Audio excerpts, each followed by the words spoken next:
Kios. Seriously, guys, get on those internets. Let your friends know on Facebook, Twitter, and Reddit, and anything else that you happen to use. Let them know that this is going on. WCS Season 2 Finals, the biggest tournament of the year to date, and God, has it been the best so far. It has been absolutely fantastic. We've seen some amazing games. We've seen the #1 ranked player in the world, Innovation, being knocked out in the first round here in the round of 16. When we've seen some upsets. I don't think too many people expected Jaedong and Bomber to be in the finals. Let's just say that, together as a package. Absolutely not. I think very few people have believed this indeed. In fact, Zerg was expected not to even duo. Only 2 Zergs entered this tournament. Scarlet made it all the way to the round 8. Here Jaedong is in the finals, possibly going to win, but first, he has to win 4 games out of the next 6. Imagine if he did it just in a row, just won it 4-1. That would be one way to win, wouldn't it? Hey, I guess that would be a way to assert your dominance, being the tyrant himself. All right, Autosis, coming into map number 2 now. I have a feeling here that considering game number 1 was decided on very small mistakes, which are very easily adjusted, on Jaedong's side of things, I don't think he's going to change anything. And likewise from Bomber, who's going to be like, all right, I'm comfortable with how things went in game number 1. Well, it certainly looks like Bomber's going to do exactly the same thing. As far as Jaedong goes, I think he might play maybe a bit more economical. You know, Bomber had that very wide choke to his natural expansion, Newkirk Precinct. The choke here isn't quite as bad. There's no way that getting quick speed is going to be able to punish Bomber. Jaedong tested him. Bomber passed the test. So this game, I think Jaedong's going to actually look a lot better when that push comes out. Yeah, absolutely. He hasn't taken the extractor. He hasn't done anything along those lines. But look at this over on this side. Bomber kind of playing a little bit more greedy, because if we just remember to game number 1, he took a single refinery. So the small adjustments coming from both sides here. Bomber, without taking a refinery to start to bring in gas, gets a much, much earlier 3rd command center. You know what, it's funny because in the first game, they were both macro builds with things built in to punish an over-greedy opponent. Here, they've both gone for a much more macro-heavy play. Both skipping those things, a little bit more risky, but overall, these 2 builds are gonna match up against each other pretty well.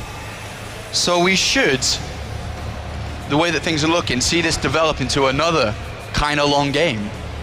I think so, I really do, and that's good. I want to see these 2 macroed out once again, but hold on, we have these Zerglings going in the main base. SCV's having to be pulled to hold them back, but these are not going to do much more than scout for Jaedong. But he, as soon as he saw the 3rd command center, I'm not too sure if we can read into it deep enough, but he threw down extractors immediately. As soon as the Zerglings saw the 3rd command center. Could this be a sign of potential aggression here? I think it has to be, Apollo. I think it has to be. What else would that be for? Well, is he going to make a hatchery here? It looks like he is. Yeah, I mean, so that's interesting. The only thing that can mean then is getting quick speed. Yeah, getting quick speed, depending on the style he wants to play, whether it's Roach Hydra, he could decide to upgrade off double evolution chambers a little bit earlier if he was going to rely on Roaches more so than Zerglings, but that's not a style we do see from Jaedong very often here.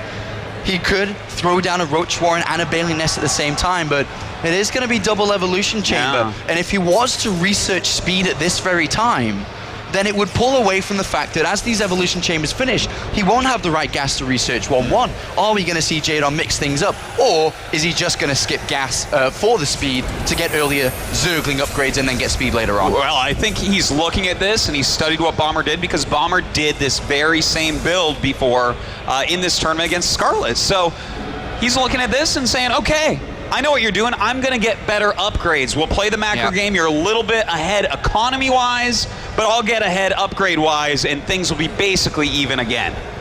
All right, just looking at the build of Bomber here, who's playing very safe with a Barracks wall-off on his natural. Interesting, though, he's only thrown down a single engineering bay, not double, which is very normal to what we usually see here. Yeah, this is definitely a change from before.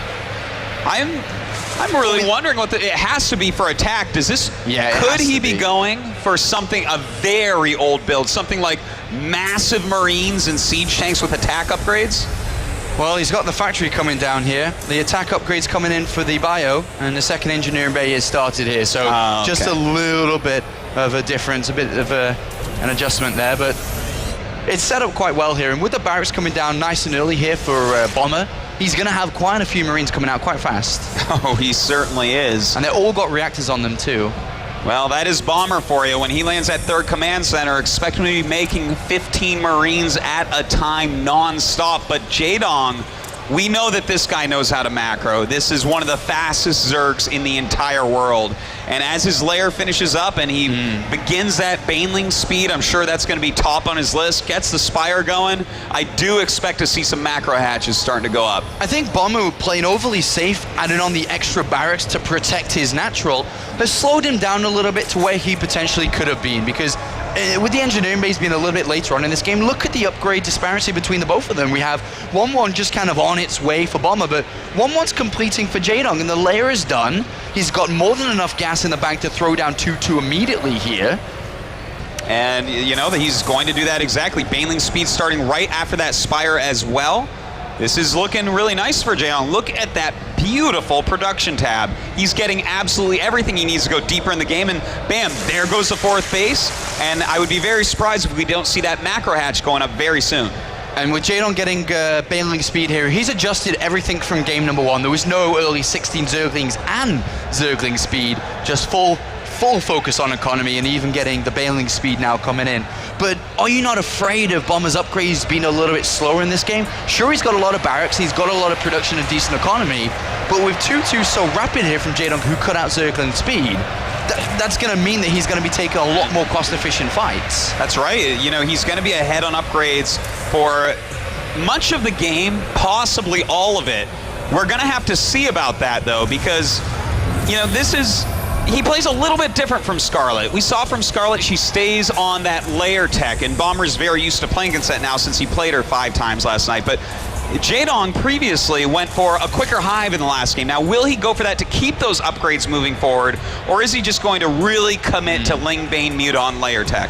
Well, as Baneling speed's about to finish here on this left-hand side, Jaedong's going to attempt to do something to Bomber's 3rd base. It's not going to work here, as well as a drop coming in. The wall-off is beautiful. Well, actually, I say the wall-off's beautiful. He opens a gap here.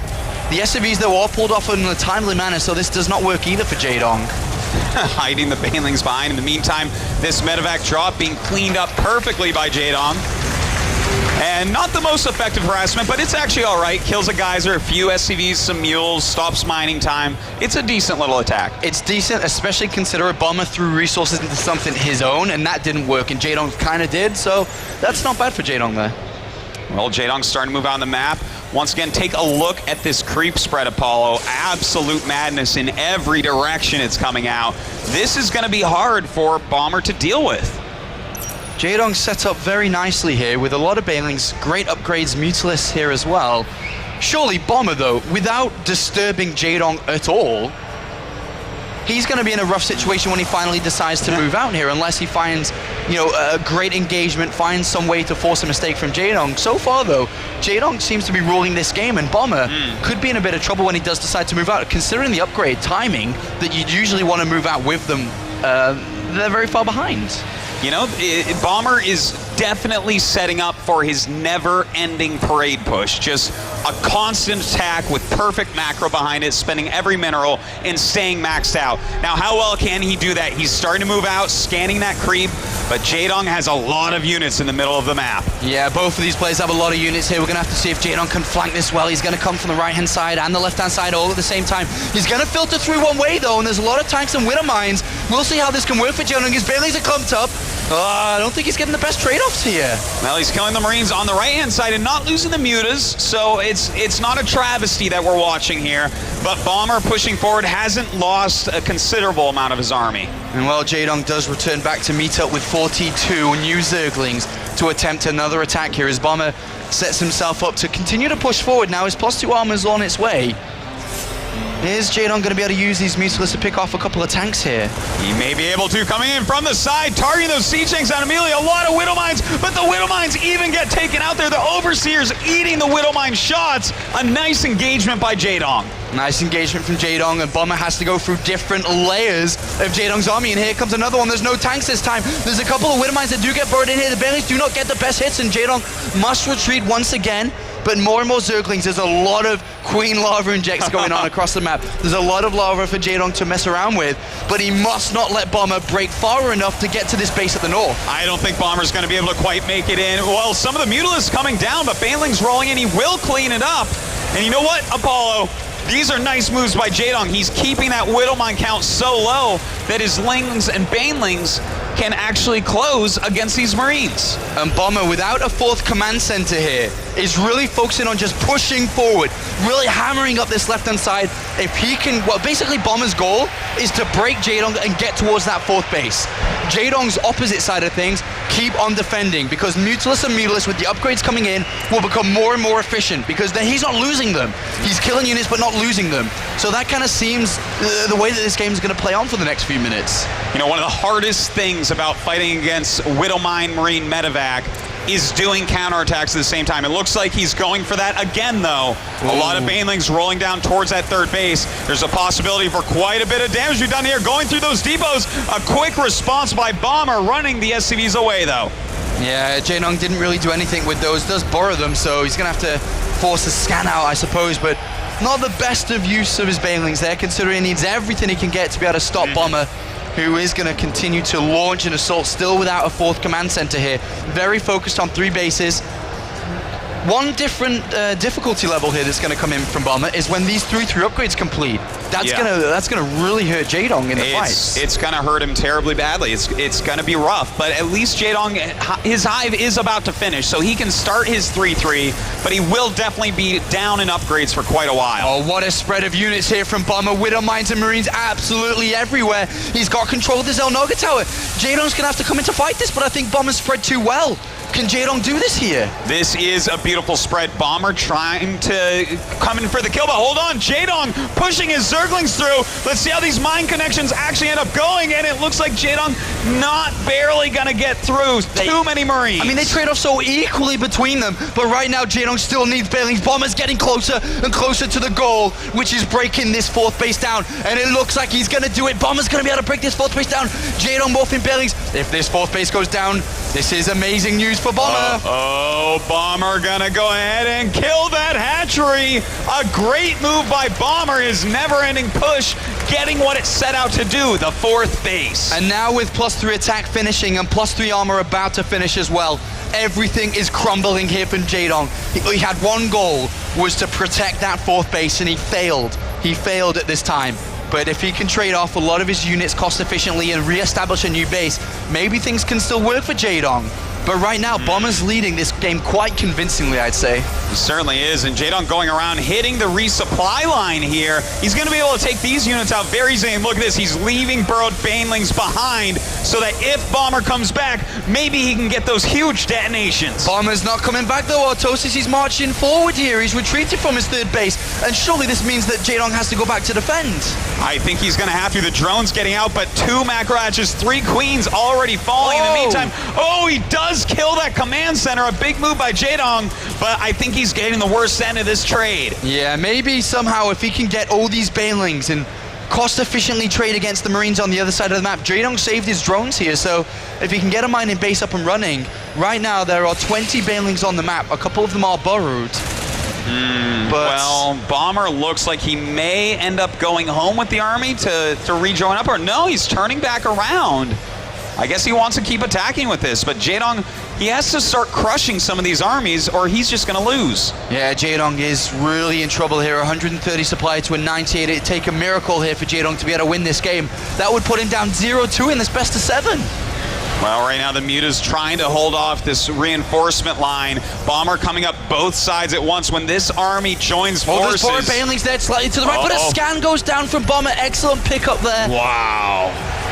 Really well done there by Bomber. This is the only way that Jaedong really has a chance to come back. We'll see if he can do it. Bomber pushing forward, starting to spread. A lot of Widowmines in there. And Bomber, what a beautiful spread. Jaedong's going to have to fight here. There's a couple of board Banelings. They get picked up anyway. And Bomber is almost just confirming that this map is his. Jaedong must fight here. He cannot just keep running away. The spread is getting stronger and stronger for Bomber. He's even cutting off the reinforcements here.